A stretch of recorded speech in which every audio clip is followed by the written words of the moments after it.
Fala pessoal, acompanha o canal Aprenda Sobre Carros, tudo bem? Para quem não me conhece ainda, meu nome é Adriano e nesse vídeo nós vamos falar sobre Fusion Flex.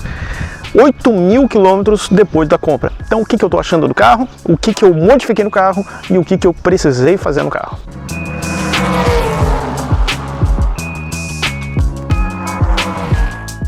Então, para quem não viu o primeiro vídeo, foi onde eu fiz a avaliação inicial do carro, né? Então eu falei sobre potência, falei sobre medida de roda, tamanho do carro, o que serve cada botãozinho, essas coisas todas, né? E uma impressão inicial que eu tive ali do carro. Agora eu vou falar de que eu passei nesses 8.000 quilômetros. Então o que eu precisei fazer de manutenção no carro, o que eu modifiquei no carro que deu certo, o que não deu certo, o que eu mesmo arrumei, o que eu precisei mandar arrumar. Essas coisas assim que eu acho que é interessante para quem está pensando em comprar um Fusion. É legal você já ficar sabendo porque é o que você vai enfrentar. Lembrando, esse aqui ele já está com agora, está com 158, praticamente 158.000 quilômetros. Então é uma quilometragemzinha um pouco mais avançada. Não é muito para esse padrão de carro, né? Mas já é uma quilometragem que começa a aparecer algumas coisas. Então vai ser legal, vai ser de boa serventia esse vídeo. Então aqui na frente o que eu modifiquei agora nele foi as lâmpadas LED. Então coloquei LED em tudo nesse carro, na verdade. Então coloquei aqui nos faróis neblina, no farol baixo e no farol alto. Tá? Então, só que esse carro aqui, veja só, ele não avisa lâmpada queimada, nem farol neblina e nem luz alta, mas o controle dele na luz baixa é bem rigoroso. Então já vou passar aqui para vocês a questão da lâmpada LED da luz baixa. Então aqui na luz alta e no farol de neblina, eu coloquei uma lâmpada um pouco mais barata. Ela é da Shocklight, é a linha de entrada da Shocklight, não lembro exatamente qual que é o modelo, mas é a linha de S14, S014, uma coisa assim. Enfim, linha de entrada, a iluminação não é o ponto forte, no neblina não ilumina quase nada. Né? Aqui na alta até ficou legal, né? Até porque aqui na verdade o globo óptico da alta ele ajuda, né, no desempenho da lâmpada, então até ficou bom, porque você dá a luz alta ele realmente ilumina para cima, assim, ilumina legal. Mas aqui eu coloquei a CC-Lot Black Diamond, é a melhor lâmpada que eu já usei na vida, em todos os carros que eu tive bastante, quase todos eu sempre coloquei LED, e a CC-Lot Black Diamond foi a melhor até hoje que eu usei, tá? Só que eu tive um probleminha aqui no Fusion. Eu comprei, felizão, a lâmpada, coloquei, se eu não me engano, inclusive, tá? Quando você for comprar o Fusion, ele usa, era para ser, né, H7 aqui, H11 e, se eu não me engano, H11 aqui também, mas não é, tá? Aqui é H7, aqui é H11 e aqui é H11, se eu não me engano isso. Eu lembro que a alta é trocada aqui abaixo, uma coisa assim. Então, só que aqui na luz baixa você tem um porém. Né? Aqui o controle de pulso eletrônico é muito rigoroso. Então, dependendo da marca de lâmpada que você colocar, ele vai ou acusar a lâmpada queimada ou ele vai ficar piscando. O bem comum do Fusion é ele ficar piscando. Ele pisca e daqui a pouco ele apaga o LED. Então ele não se mantém aceso. Tá? Então isso aí já foi a primeira coisa que eu fiz aqui, modifiquei e dá um trabalhão, tá? Para você trocar a lâmpada do Fusion, pode ver que aqui não tem espaço nenhum, tá? Então o que você tem que fazer? Vou trocar a lâmpada aqui do Fusion. Você tem que soltar todos esses grampos aqui, ó, esses aqui da frente do para-choque.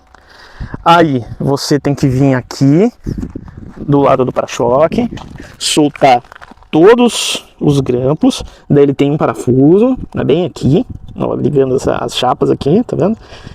Ele tem um parafuso aqui, você vai ter que soltar esse parafuso, você vai ter que soltar o para-choque, e daí dentro do para-choque tem um outro parafuso que segura o farol na parte de baixo. Tá? Então ele tem esse parafuso aqui embaixo, ele tem um pino que entra numa bucha aqui embaixo, e mais esses dois parafusos aqui em cima. Então você tem que tirar tudo isso, aí você solta o farol dele. Tá? Você não precisa necessariamente tirar o farol do carro, é bem mais fácil você tirar, né? Mas se você quiser deixar tudo meio que no local, o para-choque você não precisa tirar ele afasta, né? Você derruba ele para baixo, porque soltar a parte de baixo dele ali, do protetor de carga, tudo dá muito trabalho. Então você só dá uma derrubadinha nele e daí você consegue tirar o farol ou mexer com o farol no local. Bom, eu na primeira vez só afastei, na segunda eu acabei tirando. Por quê que eu tive que abrir duas vezes? Então, quando eu coloquei esse CC-Lot, ela ficou piscando, né? Então acendia e daqui a pouco ela piscava e apagava. Daí eu, pesquisando, descobri que é essa questão, né, do sistema dele de reconhecimento do pulso elétrico ali, do retorno, no caso da lâmpada, e eu tive que comprar mais um canceller. Então, por mais que a lâmpada já venha com o canceller ou o cambus, né, que eles falam, eu tive que comprar outro. Aí com 2 ele parou de dar o problema. Aí já que a gente tá falando de LED, eu troquei os LEDs, as lâmpadas aqui debaixo do retrovisor, né? Quem acompanha o Instagram lá viu. Aí eu coloquei o LED aqui. Esse aqui eu comprei no AliExpress. Ficou bem legal, ilumina pra caramba e fica branco, né? Igual o restante. Aí eu troquei aqui e troquei da placa também, né? Então aqui, iluminação da placa, agora LED também. Aqui eu coloquei lâmpada Philips, que daí ficou bem bom à noite, ilumina pra caramba, chega a iluminar até o chão lá. Aqui na meia luz dele, eu coloquei, tava laranja, né, no primeiro vídeo, eu optei por colocar o LED branco mesmo, eu coloquei o último modelo da Osram. Muito bom, ilumina pra caramba. Só ele aqui, você já vê a marca dele no chão à noite. Então, bem bom esse aqui também da Osram. Então, mecânico, o que eu precisei fazer nesse meio tempo de mecânica? Bom, o primeiro básico, né, que você faz quando você compra um carro é trocar óleo, filtros, etc. Você vê se tá tudo bem, né, faz aquela inspeção no olho e tal, e daí você vai vendo o que precisa no carro. O comportamento desse carro tava super ok quando eu comprei, e na verdade o dono deu um maço de notas fiscais, de peças trocadas, revisões de concessionária. Quem assistiu o primeiro vídeo viu, então assista o primeiro vídeo se você não viu. Então eu peguei esse carro já com todo um histórico de manutenção, né? Então velas serem trocadas, várias coisas. Mas antes de eu trocar de combustível, esse carro só andando na gasolina, ele nunca andou no etanol. Antes de eu trocar de combustível, que agora eu uso etanol, ele falhou um bico. Ele começou a falhar um bico, depois que eu passei num posto ruim aí, que era para ser bom, ele começou a falhar um bico. Daí, e pelo que eu li, é meio normal do Fusion, tá? Depois dos 140 mil quilômetros, começar os bicos a querer ser trocado, né? Então ele falhou um bico, ele travou meia boca, ele não dava vazão completa, né? Ele não dava vazão, mesma vazão dos outros bicos. Então, em vez de trocar um, eu troquei os 4 bicos. No momento da falha eu troquei um só, né? Só para o carro voltar a andar normal, né? Mas depois comprei os outros 3 bicos e troquei os 4. Então, 4 bicos Bosch. Tá? O Bosch original dele vem made in USA, tá? Ele vem dos Estados Unidos, fabricado nos Estados Unidos. Então o bico original dele, o bico original Ford mesmo, ele é feito pela Bosch. Então o Bosch original é a mesma coisa. Então eu troquei os 4, o carro já mudou, né? Até inclusive consumo. Tá? Então essa é uma coisa que eu já precisei fazer nele. Na sequência aconteceu uma coisa interessante. Na sequência ele começou com uma falha de novo, mas já com um bico novo o carro. E falha, eu pensei, deve ser bobina, né? E eu coloquei o scanner e ele acusou falha de ignição cilindro 2, se não me engano. Aí eu falei, deve ser bobina. Fui lá e comprei uma bobina, né, para trocar. Eu nem olhei vela, porque vela tinha nota fiscal de compra dela original Ford, né, a Fumoco. Então eu nem me preocupei em olhar a vela. E comprei a bobina e troquei a bobina e não resolveu. Né? Outra coisa que o pessoal também fala, né, a partir dessa quilometragem, bobina, é melhor já trocar tudo, né? Até porque as peças dele não são caras, tá? Os bicos, eu paguei Bosch original, eu acho que 280 em cada um, tá? Não é caro. A bobina, ela gira em torno disso também, tá? Ela é alguma coisa aí em torno de 300, 200 e pouco, não é muito caro. Mas enfim, troquei, a bobina não resolveu. Quando eu tirei a vela, o eletrodo da vela, quando você virava lá para baixo, ele caía para baixo, né, o eletrodo central que fica no meio da cerâmica, ele caía para baixo, e quando você virava lá para cima, o eletrodo caía para dentro da vela.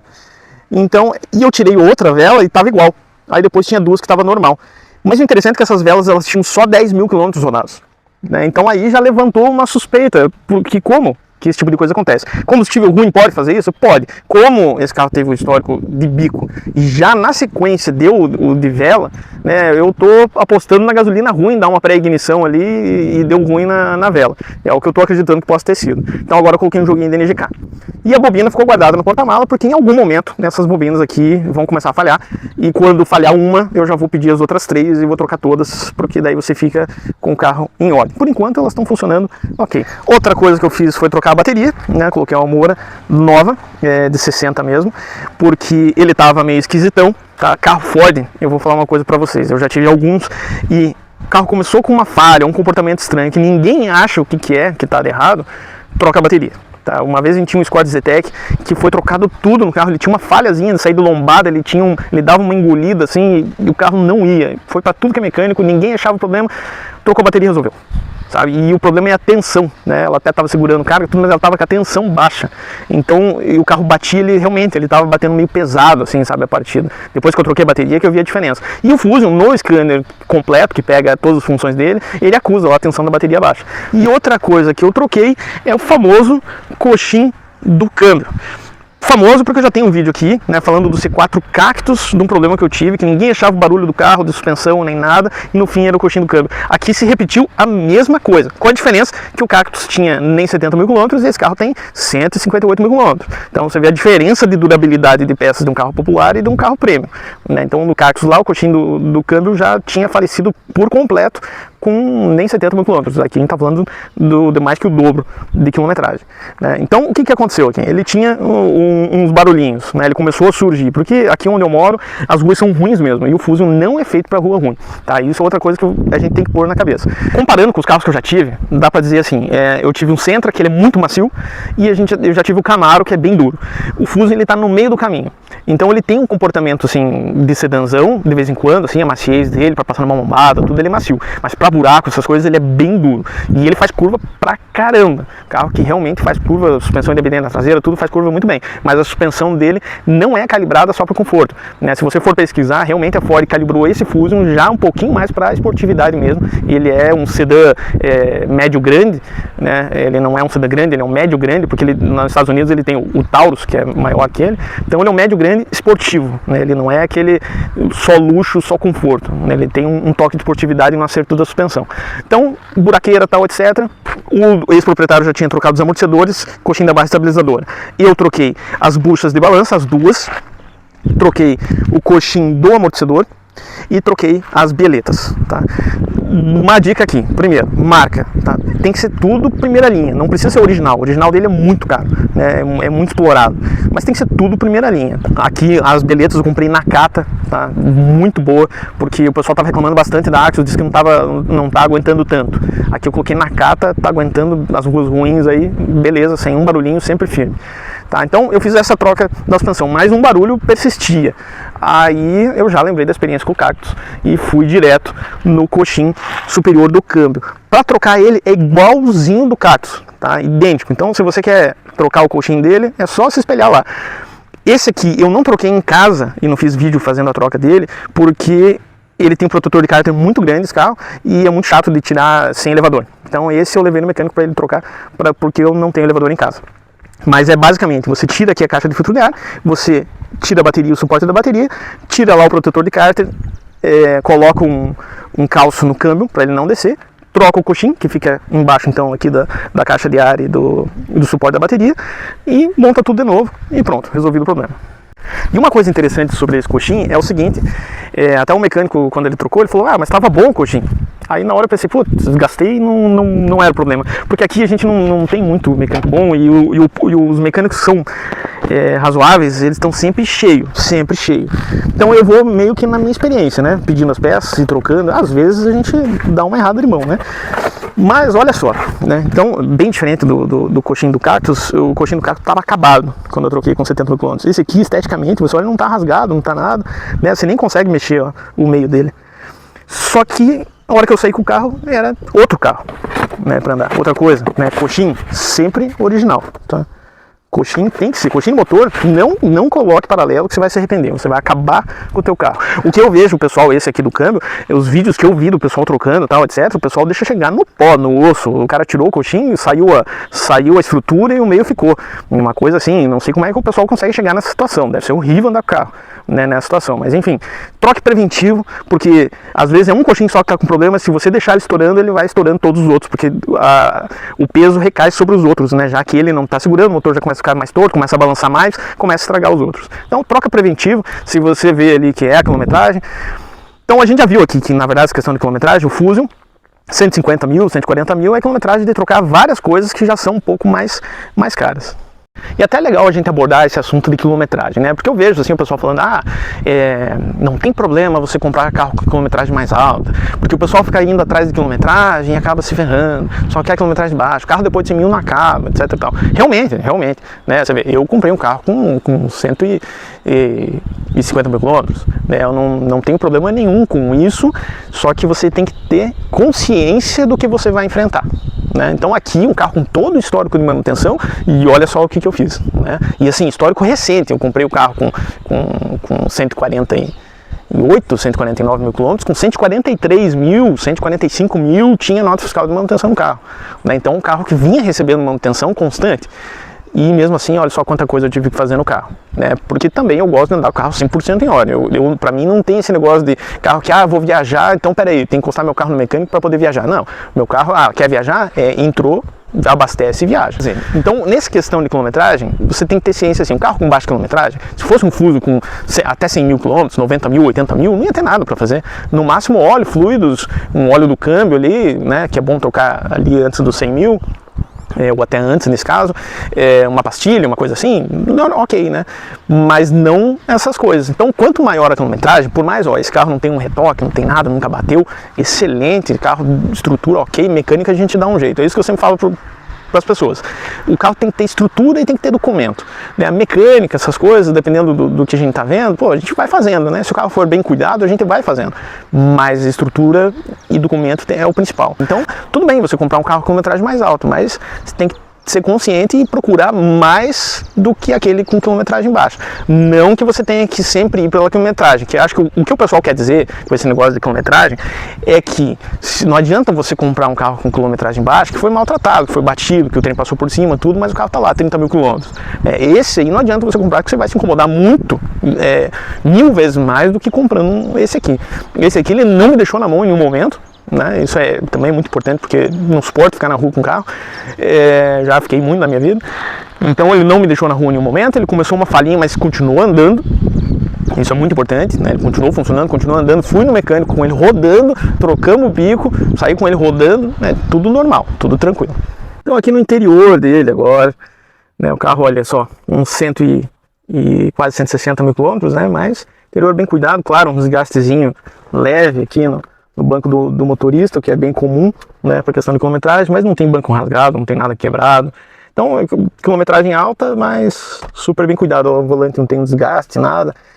Isso aqui, inclusive, eu acho que até falei no vídeo passado, mas vou repetir, no Fuso não é perigoso, porque o pessoal baixa a quilometragem, né? Então você pega um carro mais ou menos bem cuidado ali, aí você baixa a quilometragem dele, e quem entrar vai dizer que é aquela quilometragem. Esse Fuso aqui, se desse para passar cheiro pelo vídeo, o cheiro dele é de Fusion novo.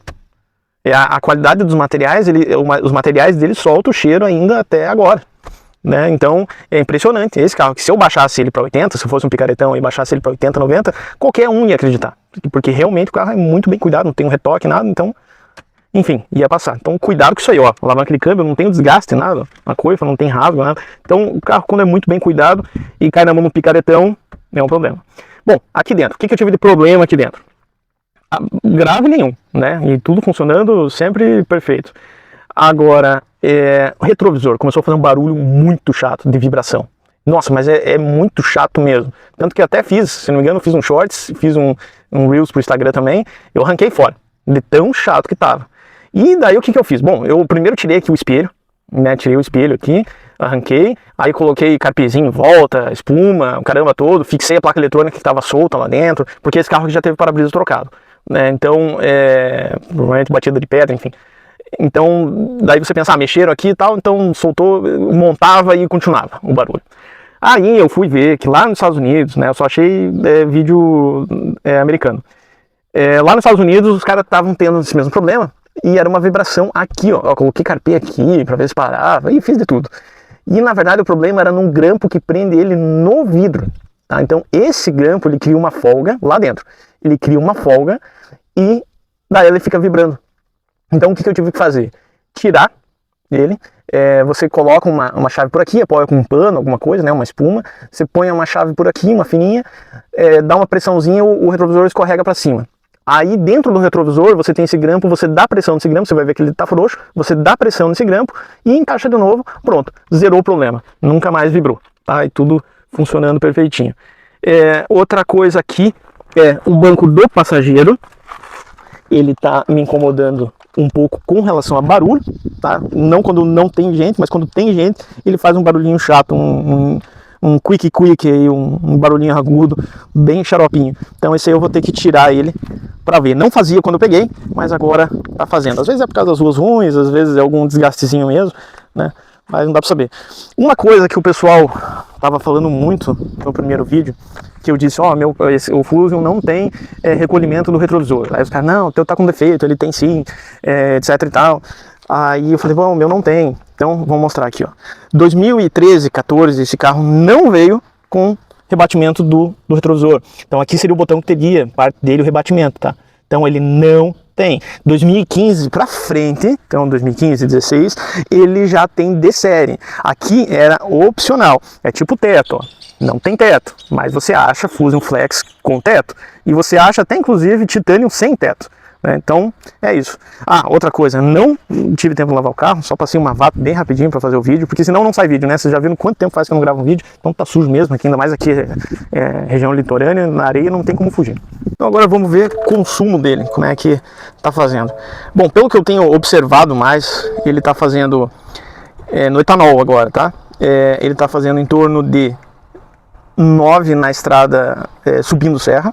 Tá subindo, porque eu geralmente quando eu viajo é subindo serra ou é descendo, então não é difícil andar só no plano. O plano é por aqui eu ando só no plano. Então assim, subindo serra 9, descendo 13, 14 e no plano 10, tá? O urbano ele tem feito 6 e pouco, às vezes dependendo se eu fico muito ligando e desligando 5.9, 5.8, vamos ver como é que tá aqui, ó, 5,5, tá vendo? Vamos dar um zoom aqui, olha lá, 5,5, tá ligado o tempo todo. Esses dias aí eu tenho só ligado e desligado, andando percursos curtos, então 5,5 km por litro. Tá mais ar ligado o tempo todo. Falando em ar, tá? O ar-condicionado desse carro gela muito. Então se você mora em região quente e tal, que precisa de um carro que gela muito, esse aqui é o carro. E você, mesmo em dia muito quente, você passa frio dentro dele. Então realmente o ar-condicionado do Fusion é espetacular. Outra coisa que é um espetáculo realmente aqui é o isolamento acústico. Continua excelente. Outra coisa que eu precisei trocar nele, então, foi a câmera de ré. Só que essa eu já peguei com problema, né? Quando eu peguei o carro, eu já estava ciente que ela não estava funcionando corretamente. Ela até funcionava, mas funcionava embaçada e às vezes não funcionava. Aparecia o erro lá na central multimídia de problema na câmera de ré. Então, eu comprei uma no AliExpress também, paguei acho que 230 o valor total, já com os impostos, etc e tudo, e chegou aí a câmera de ré. Original, vai no lugarzinho original, tudo certinho, é o mesmo de outros carros da Ford também com isso aí. E para trocar a câmera de ré você tem que tirar essa régua aqui, para tirar essa régua você tem que tirar a lanterna, para tirar a lanterna você tem que tirar o forro de dentro do porta-malas, e esse forro aqui. Então tira tudo e você consegue acesso à câmera de ré. Ainda guardado de peça dele aqui, que eu já para fazer uma preventiva, eu tenho a bomba d'água, ela não tá vazando, não tá fazendo barulho, mas essa quilometragem já deveria ter sido trocada, então tá aqui. Comprei Tacal, que é a marca primeira linha. Comprei as correias de fora, esse carro não usa correia dentada, ele é corrente, mas comprei as correias originais. E aqui eu tenho os calços das molas dianteiras, que também é um problema relatado no Fusion, por causa do peso dele, né? Então eu comprei, mas a princípio parece que elas estão boas, elas não são nenhum problema. Justamente por esse barulho que ninguém achava, eu pensei, pode ser o causa da mola. No fim, recaiu no mesmo problema do Cactus, que era o coxinho do câmbio. E é isso então, pessoal, espero que vocês tenham gostado do vídeo, espero que eu tenha tirado algumas dúvidas aí, de você que tem o carro, de você que quer comprar. Se tiver outras dúvidas, você pode deixar aí nos comentários, que eu vou conversar com todo mundo, assim como eu sempre faço em todos os vídeos. E não esquece de dar uma olhadinha aí na área de membros, porque a gente tem ali um curso sobre avaliação de carros, para você identificar se o carro já é batido, se não é, se o motor tá bom, se não tá, se o câmbio automático tá bom ou não tá, enfim. Para você saber identificar várias coisas ali no carro. Então, e vale a pena, o valor é bem pequenininho para você virar membro, vale a pena. Um grande abraço para vocês e até o próximo vídeo.